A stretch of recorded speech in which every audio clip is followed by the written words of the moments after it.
ரெண்டு new age directors நம்ம மேடைக்கு அழைக்க போறோம். Can we all put our hands together? Nelson and Lokesh Kanagaraj.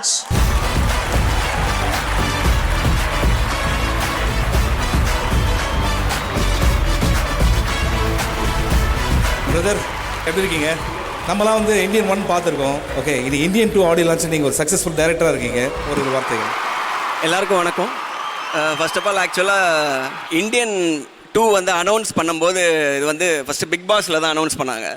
அப்போ நான் வந்து பேக் ஸ்டேஜில் பிக் பாஸ் வந்து டைரக்ட் பண்ணிருந்தேன். கமல் சாரும் சங்கர் சாரும் அந்த அனௌன்ஸ்மெண்ட் பண்ணும்போது பின்னாடி இந்த லிங்க்கு வந்து சொன்னது நான் தான்.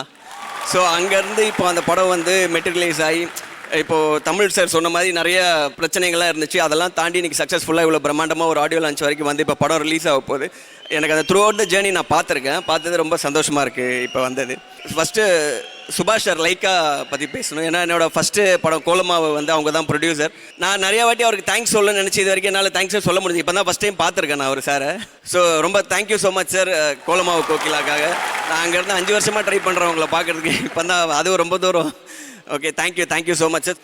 ரெண்டாவது சங்கர் சார் பற்றி சொல்லணுன்னா ஆடியோ லான்ச் இதே ஸ்டேஜில் நான் டைரக்ட் பண்ணியிருக்கேன். 2.0 நான் தான் டைரக்ட் பண்ணேன். ஸோ இந்த ஈவெண்ட்டும் நானே டைரக்ட் பண்ணியிருந்தால் நல்லா இருந்திருக்குன்ற மாதிரி இப்போ உட்காரும்போது யோசிச்சுட்டு இருந்தேன். பட் அந்த சான்ஸ் கிடைக்கல. இனிவே பரவாயில்ல சார். ப்ளஸ் சங்கர் சார் பற்றி யார்கிட்ட பேசினாலுமே வந்து சங்கர் சார் மாதிரி யோசிங்க, சங்கர் சார் மாதிரி பண்ணோம். ரெஸ்ட்ரிக்டடாக வெறும் தமிழ்நாட்டில் மட்டும் இல்லாமல் அதர் ஸ்டேட்ஸு ஓவர்சீஸ் எல்லாத்துலேயுமே வந்து தமிழ் சினிமாவை வந்து பெரிய லெவலில் கொண்டு போனது வந்து அது முக்கிய பங்கு சங்கர் சார் தான். ஸோ எல்லாருக்குமே ஒரு பார் ஒன்று செட் பண்ணி வச்சுருக்காரு. அது என்னென்னா ரொம்ப பெருசாக வச்சுருக்காரு.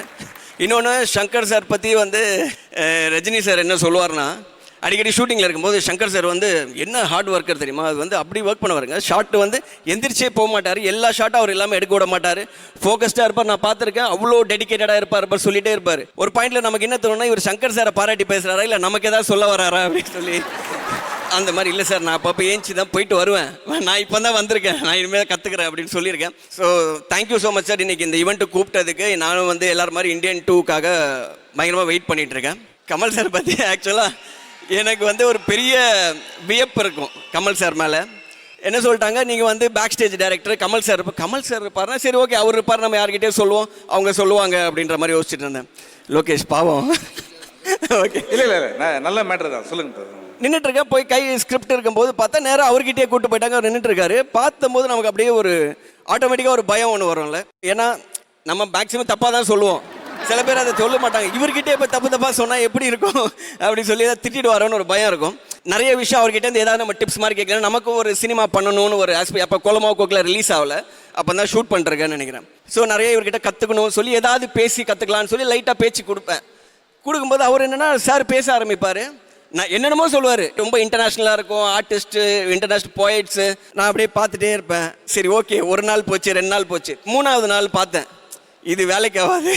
ஏன்னா நம்ம எவ்வளோ நாள் மேட்ச் பண்ணிகிட்டே இருக்க முடியும். அவனு சார் உங்ககிட்ட ஒன்று சொல்லணும் அப்படின்னு. நீங்கள் பேசுகிற யாரை பற்றி எனக்கு தெரியாது சார், நான் சும்மா தான் நின்று உங்களை பார்த்துட்ருக்கேன் ஆக்சுவலாக அப்படின்னோடனே அப்படியே பார்த்தார் என்ன, அது உங்கள் மூஞ்ச பார்த்தாலே தெரியுது அப்படின்னு. பரவாயில்ல.